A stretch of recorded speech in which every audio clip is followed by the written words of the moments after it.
right, today we're going to talk about writing equations from tables and graphs. So last week we talked specifically about the vocabulary involved that indicates add, subtract, multiply, or divide. So now we're going to talk about equations from tables and graphs. So before we get started, we're going to talk about a few things to look for when you have a table or a graph. Okay, so we know our table can run horizontally like this, or it can run vertically like this, and then this is our graph. Okay, so we're going to talk about a few things to look for to make our lives a little bit easier. All right, so the first thing that we're going to do is time is always independent. Independent. Okay, and we learned that independent is that x-axis. So time, when I say time, time could be months, time could be years, time could be seconds, time could be minutes, time could be hours, time could be weeks. Okay, lots of different ways we might see time, but no matter what, time must be independent. It must be the x-axis, okay? So when we look at a table that is horizontal like this, your x value is always on top and your y value is on bottom, okay? So if this was time, okay, that would make it x-axis, okay? And again, time can be months, years, seconds, minutes, hours, weeks, all those different things could end up being our time. And time is independent because it just goes on forever, right? Time stops for no man. All right, so you can see in our vertical table, we have hours worked. Well, hours worked is our x, and then we have our y. And again, that's always how our table works. We have x first, then y, x first, then y. And in this case, x is time, so that one works. And then in our graph here, we have the line going through the origin, and we can see, we know this is our x-axis, and this is our y-axis. And you can see that time in hours is located on our x-axis. So all of these work because time is always independent. Time is always the x-axis. If you ever see an answer choice where time is not on the x-axis or is not the x variable, then it is a wrong answer. Okay, that's an easy way to eliminate answers, is time must be independent. Time must be x. All right, the next thing to look for is if the graph of a line goes through the origin. So we learned our origin right here is at 0, 0, right? So if the graph of our line, you can see, goes straight through the origin, the equation, right? The equation that we come up with will be multiplying or dividing, okay?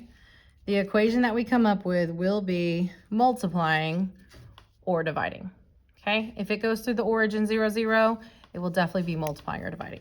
All right, and then down here we have just a review of our keywords. Remember, it's so important that you really break down your key vocabulary. So those are just some quick things to remember. Let's practice some STAR examples.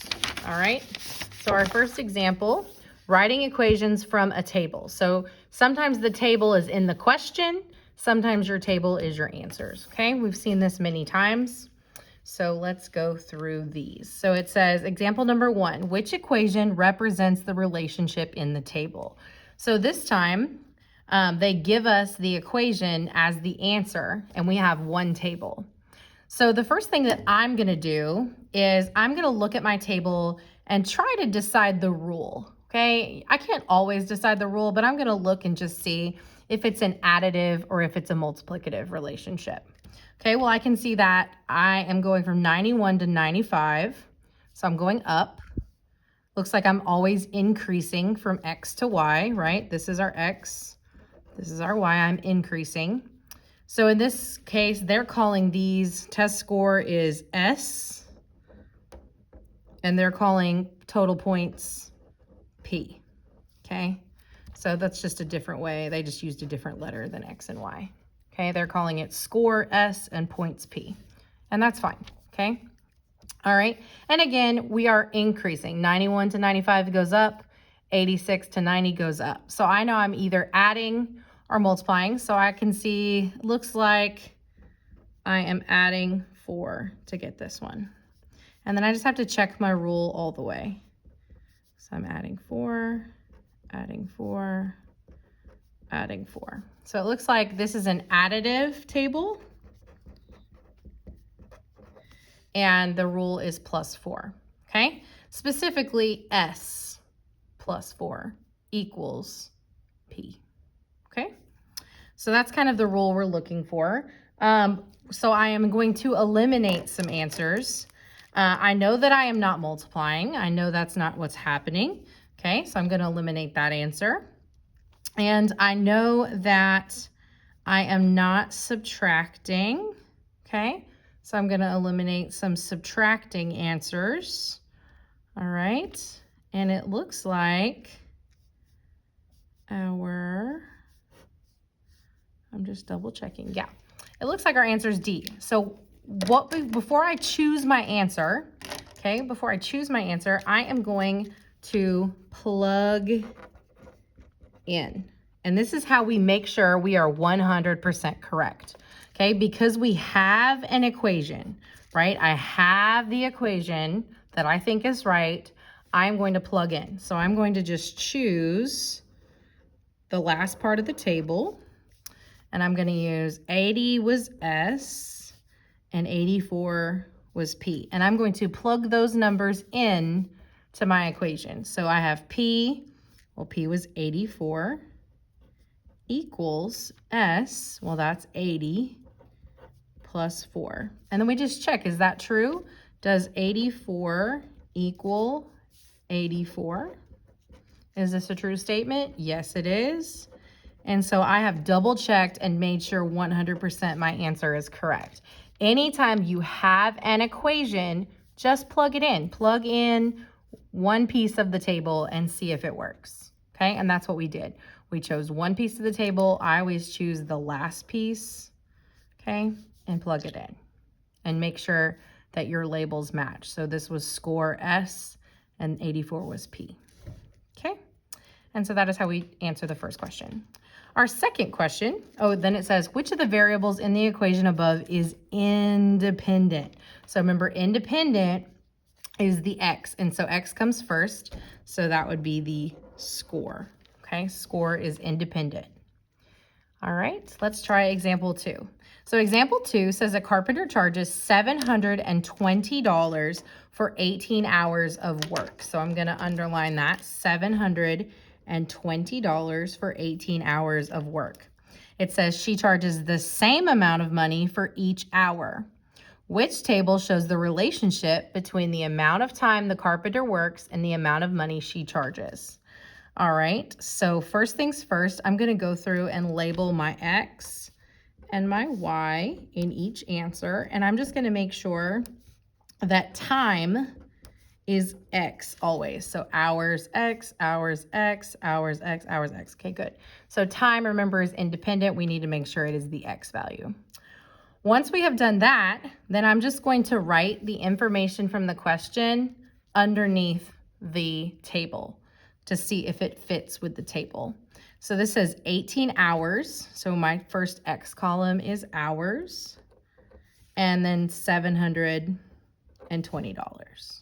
Okay, I'm gonna do that for all my answer choices. 18 hours, $720, 18 hours, $720, 18 hours, $720.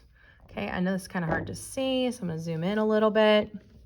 And then from there, I can basically just check and see if because it says each hour, so I'm just gonna check and see if my butterfly comes out equal, okay? So when I have answer choices of tables and I don't have an equation, right? I didn't have an equation to plug into, right? When we have an equation, we can plug in. This one doesn't give me an equation, so I'm just gonna double check if the answers, the numbers from the question go with the table. So again, we do that really easily with our butterfly. And so you just kind of butterfly corner to corner, butterfly corner to corner. One of the ways that I'm going to eliminate some of my work is I'm actually going to look at the other answers and see if I can do a little process of elimination. So if I had $720 for 18 hours of work, am I still gonna make $720 for 14 hours of work? No, I had to work 18 hours to make $720. So because of that, this one is wrong because no matter how many hours they worked, they're still making $720. So I don't even have to butterfly this one. I know that D is wrong. I know that D is wrong, okay? And then I'm just kind of looking at the next one. Well, this one says if I work 19 hours, I'll make $720. But again, I know that if I'm gonna make $720, I have to work 18 hours, not 19. So again, this one is a wrong answer. And then I'm just looking at these. None of these really stand out at all. Okay, so I'm gonna butterfly these two and see which one comes out equal. Okay? María, por favor, representarse a la oficina. Urgentemente, la esperan los nachos. Urgentemente, los nachos. Sorry about that, guys. Anyway, so we're gonna go ahead and butterfly A and C and which one comes out the best, okay? We're gonna butterfly A and C and see which one comes out the best. So I'm gonna multiply corner to corner, right? Corner to corner. And I'm gonna get, for the first one, I have 320 times 18. Okay, 320 times 18. And then the second one will be 8 times 720. So 8 and 720. So we're hoping that these come out equal. We're testing choice A. All right, so 320 times 18 is going to be 5,760. And then this one, 720 times 8 is going to be 5,760. So these two come out to be equal, and that was choice A. If I butterfly choice C, they will not come out equal. So they don't fit with the question, the numbers in the question, okay? So there's that. All right. So again, up here, we had an equation, so we're just gonna plug in to check our answer. Down here, they didn't give us an equation. They didn't give us a P equals or a Y equals. We didn't get any of that. So when we don't have anything, we're just gonna use the numbers in the problem and butterfly. And again, I always like to use the last piece of the table. It's just easier because it's at the bottom or on the side. All right, so now let's talk graphs. So writing equations from a graph. All right, the owner of a food cart sells an average of 120 frozen treats per day. So per day, remember, is per is a multiplier and day just means per one day. Okay, so 120 treats in one day. So that's actually the first thing I'm gonna look for, okay? I know that day is time, and I know that time has to be the x-axis. So the first thing I'm gonna look for is seeing if time is on my x-axis because days are time, okay? All right, so this one, here's my x-axis, but this says frozen treats, okay? Frozen treats is not our independent variable, so A is a wrong answer. And then B says number of days. Well, number of days is time, and it's on the x-axis, so this one could be right. C says, again, frozen treats. Frozen treats is not time, so, right, time can't be on the y-axis, so it has to go away. So our answers are between B and D. So that's an easy way to eliminate answer choices if you know that time is independent. Time is the x-axis. All right, so now we're just comparing B and D. So we learned that 120 frozen treats is one day. So I'm just gonna kind of write that. 120 treats equals one day. And I know it was one day because it says per day, and a day is just one. All right, so I'm gonna look at days 1, and I'm gonna kind of trace up and see, does that look like it's at about 120? I think so. All right, whereas if I look at this one, here's my 1, that's not over 100. That would be less than 100, which is probably somewhere around 70. And this one cannot be right because we're looking for it to be 120, right? Which would be between 100 and 200. So B is our best option. All right, and it's that simple, guys. So go forth and prosper. Have a great day, okay? Apply what you know. Remember that time is independent. Always double check for that. And if you're given an equation, plug it in. Bye, guys.